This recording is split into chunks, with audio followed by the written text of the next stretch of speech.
بسم اللہ الرحمن الرحیم۔ آج کے اس پروگرام کے حوالے سے ہمیں سوال بھیجا ہے پشاور سے ریان احمد نے۔ پوچھتے ہیں کہ قرآن مجید میں فرمایا گیا ہے متقین وہ ہیں جو اس پر ایمان لاتے ہیں جو آپ پر نازل ہوا، یعنی محمد صلی اللہ علیہ وسلم پر جو قرآن نازل ہوا ہے، اور اس پر بھی ایمان لاتے ہیں جو آپ سے پہلے نازل ہوا، یعنی تورات، انجیل، زبور وغیرہ۔ اگر ایسا ہے تو ہمیں کس پر عمل کرنا چاہیے، کیونکہ ایمان تو ہم سبھی پر لاتے ہیں؟ دیکھیے ریان احمد صاحب، اصل بات یہ ہے کہ اللہ رب العزت کی طرف سے جتنے بھی رسول آئے، ہم ان تمام رسولوں کو اللہ کا رسول مانتے ہیں، اور یہ ہمارے ایمان کا تقاضا ہے۔ اگر ایک مومن، ایک مسلمان شخص کسی بھی رسول کا انکار کرے گا تو اس کا ایمان ناقص ہو جائے گا۔ اس لیے جناب آدم علیہ السلام سے لے کر محمد رسول اللہ صلی اللہ علیہ وسلم تک آنے والے تمام انبیاء کو ہم اللہ کا نبی مانتے ہیں، اور ہر نبی سچا، صادق، امین ہوا کرتا تھا۔ اور اسی طریقے سے جتنے بھی انبیاء کو کتابیں اور صحیفے عطا کی گئیں، ہم ان کتابوں پر بھی ایمان رکھتے ہیں اور ان صحیفوں کو بھی مانتے ہیں۔ البتہ ان دونوں میں ایک بنیادی فرق ہے۔ نبی تو اللہ تعالیٰ کی طرف سے منتخب کیا ہوا ایک شخص ہوتا تھا، ایک ذات ہوتی تھی، اور اس میں کوئی شخص اور کوئی شیطان رد و بدل نہیں کر سکتا تھا۔ اللہ تعالیٰ کی خاص نگرانی میں ان انبیاء نے اپنی زندگی بسر کی اور وہ اس دنیا سے رخصت ہوئے۔ لیکن جو کتابیں زمین پر نازل کی گئیں، زمانے کے ساتھ ساتھ بہت ساری قوموں اور ان کے علماء نے اپنی غلطیوں کی وجہ سے، کسی لالچ کی وجہ سے، کسی اور وجہ سے اس میں اپنے مرضی کے مطابق رد و بدل کرنا شروع کر دیا، اور اسی وجہ سے تورات، انجیل، زبور، ابراہیم علیہ السلام کے صحیفے اور دیگر انبیاء کے جو صحیفے ہیں، ان میں سے ایک بڑی تعداد تو دنیا میں ویسے ہی نہیں ملتی، وہ نابود ہو چکی۔ اور جو اس وقت موجود ہیں، جن میں سب سے زیادہ انجیل اور تورات کے نسخے پائے جاتے ہیں، اس میں بھی بے انتہا رد و بدل ہو چکے ہیں۔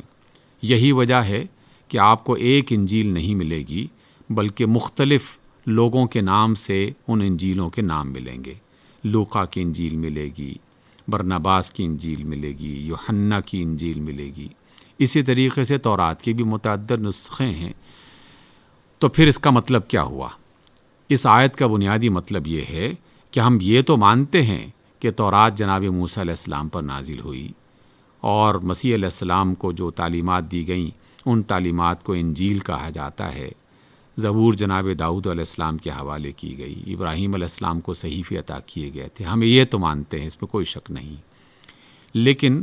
جو صحیفے اور جو کتابیں اب ہمارے پاس موجود ہیں، اس کسی خاص کتاب کے بارے میں ہم یہ یقین سے نہیں کہہ سکتے کہ یہ وہی کتاب ہے جو اللہ تعالیٰ نے ان انبیاء پر نازل کی تھی۔ ہم صرف یہ مانتے ہیں کہ انجیل اللہ کی کتاب ہے، لیکن کسی پرٹیکولر انجیل کو یہ نہیں کہہ سکتے کہ یہ وہی تعلیمات ہیں جو مسیح علیہ السلام پر نازل کی گئی تھیں، اور تورات کے بارے میں بھی ایسا ہی ہے۔ تو پھر ہمیں کیا کرنا چاہیے؟ اس کا ایک آسان طریقہ جو فقہا نے قرآن مجید کا مطالعہ کرنے کے بعد، آیات پر غور کرنے کے بعد کیا،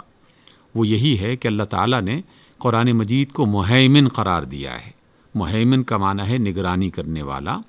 یہ ایک ایسی کسوٹی ہے کہ جس پر پرکھ کر ہم جانچ سکتے ہیں کہ انجیل کی کون سی آیت اللہ تعالیٰ کا فرمان ہو سکتی ہے اور کون سی آیت اللہ تعالیٰ کا فرمان نہیں ہے۔ کیونکہ اگر قرآن کے کسی حکم میں اور انجیل کے کسی حکم میں ایک تضاد اور کنٹرڈکشن نظر آتا ہے، تو یہ بات عقل تسلیم نہیں کرتی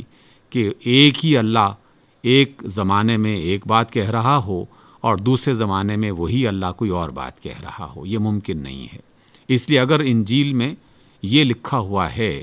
کہ مسیح علیہ السلام اللہ کے بیٹے ہیں، تو قرآن مجید نے بار بار اس کی وضاحت کی اور کہا کہ یہ سراسر بہتان ہے اللہ پر اور جناب مسیح علیہ السلام پر، کہ اللہ کا نہ کوئی بیٹا ہے نہ کوئی بیٹی، وہ ہر قسم کی اولاد سے پاک اور مبرہ ہے، اور نہ وہ کسی کی اولاد ہے۔ اسی طرح اگر تورات کے کسی نسخے میں یہ لکھا ہے کہ جناب عزیر علیہ السلام اللہ کے بیٹے ہیں، تو یہ قطعی طور پر اللہ پر اور موسیٰ علیہ السلام پر ایک بہتان ہے کہ اللہ تو قرآن مجید میں یہ کہہ رہے ہیں کہ لم یلد ولم یولد، اس نے نہ کسی کو جنا اور نہ وہ جنا گیا،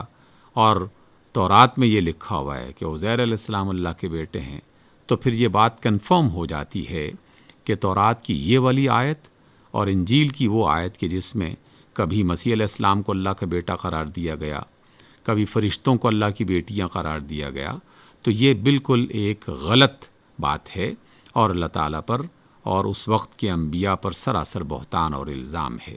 اس لیے جب ہم مانتے ہیں تو اس کا مطلب یہ ہے کہ ہم ان تمام احکام کو مانتے ہیں جو قرآن مجید کی تعلیمات کے مطابق تھے، خاص طور پر جن باتوں کا تعلق ایمانیات سے ہے اور جن باتوں کا تعلق حلال اور حرام کے ان معاملات سے ہے کہ جن کی صراحت اور جن کی وضاحت قرآن مجید میں کی جا چکی ہے۔ کچھ ایسے کام جو کسی زمانے میں جائز تھے اور بعد میں ان کو ناجائز کر دیا گیا، تو اللہ تعالیٰ نے باقاعدہ قرآن مجید میں اس کا ذکر کر دیا ہے۔ اس لیے قرآن کو ایک معیار تسلیم کیا جائے گا، اور سابقہ آسمانی کتابوں میں جو تعلیمات قرآن کی تعلیمات کے مطابق ہیں، ہم انہیں اللہ کا کلام سمجھتے ہوئے اس پر ایمان لائیں گے اور قرآن مجید پر عمل کریں گے۔ اور ہر ایک مسلمان کو یہ حکم دیا گیا، بلکہ سابقہ انبیاء کی کتابوں میں بھی یہ حکم دیا گیا کہ میرے بعد ہر نبی نے یہ ذکر کیا، اور قرآن کے بارے میں جناب رسول اللہ صلی اللہ علیہ وسلم کے بارے میں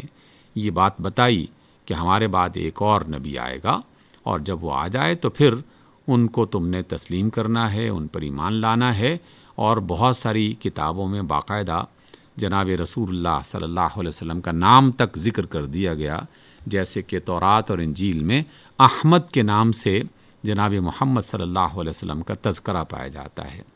اور اگر آج کا کوئی مسیحی اور کوئی یہودی آپ صلی اللہ علیہ وسلم پر ایمان نہیں لاتا اور وہ یہ کہتا ہے کہ وہ تورات کو مانتا ہے اور انجیل کو مانتا ہے، تو در حقیقت وہ نہ تورات کو مانتا ہے نہ انجیل کو مانتا ہے، کیونکہ اس میں تو باقاعدہ جناب رسول اللہ صلی اللہ علیہ وسلم کی بعثت کا نام لے کر ذکر کیا جا چکا ہے۔ اور اس کے علاوہ بھی اور بہت ساری ایسی دلیلیں اور روایات ہیں جو آپ علیہ السلام کی رسالت کی تصدیق کرتی ہیں۔ تو اس لیے انہیں چاہیے کہ وہ محمد صلی اللہ علیہ وسلم کو اللہ کا آخری نبی مانے اور اسلام کے دائرے میں داخل ہو جائیں۔ اور ایک مسیحی یا یہودی اہل کتاب میں سے اگر کوئی شخص پہلے یہودی تھا، مسیحی تھا، بعد میں اس نے اسلام قبول کر لیا، مومن ہو گیا، تو اللہ تعالیٰ کے فرمان کے مطابق اسے دوہرا اجر ملے گا۔ اس وجہ سے ہمارا ایمان یہ ہے کہ تورات اور انجیل اور سابقہ آسمانی کتابیں اللہ کی کتابیں ہیں، البتہ ان میں سے وہ آیات جو قرآن کے کسی حکم سے متصادم ہوں، ٹکراتی ہوں، تو ہم ان آیات کو نہیں مانتے۔ یہی اس آیت کا مفہوم ہے۔